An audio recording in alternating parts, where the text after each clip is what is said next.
الله اشترى من المؤمنين أنفسهم وأموالهم بأن لهم الجنة আমি মুমিনের জান এবং মালকে ক্রয় করে নিয়েছি জান্নাতের বিনিময়ে। সুবহানাল্লাহ।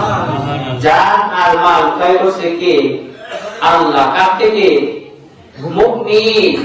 ইন্নাল্লাহা আশতারা, নিশ্চয় আমি ক্রয় করলাম মিনাল মুমিনিন, যারা মুমিন তাদের থেকে কি? আনফুসাহুম ওয়া আমওয়ালাহুম, তাদের জীবন এবং তাদের কি? মাল এবং জান ক্রয় করলাম। বলেন তো এই মাল কে দিছে আর এই জান কে দিছে? আল্লাহ দিছে। তা আল্লাহ আবার বলতেছে আমি যেহেতু দান করছি তোমাদেরকে দিয়ে দিছি, সুতরাং এইগুলোর মধ্যে আমার কোনো অধিকার নাই। কেন?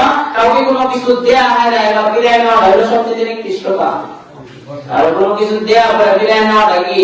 সবচেয়ে নিকৃষ্ট কাজ।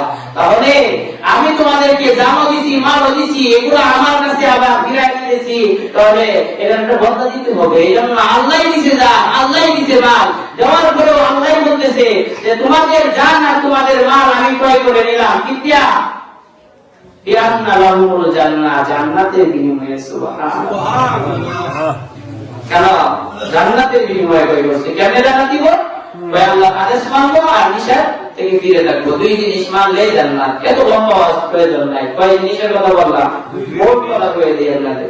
এই সকল ওয়াজ 2-3 ঘন্টার ওয়াজের মূল কথা হলো যে গুনাহ ছেড়ে দেন, আল্লাহর হুকুম পালন করেন, আল্লাহর নাফরমানি ছেড়ে দেন। যেমন আপনি আমি প্রত্যেকে জানি মিথ্যা বললে গুনাহ হয়, সুদ খাইলে গুনাহ হয়, জানি না চুরি করলে গুনাহ হয়, জানি না মানুষকে কি করলে মারলে গুনাহ হয় না হয়, জানি না আমরা জিনা করলে গুনাহ হয়, জানি না কেন?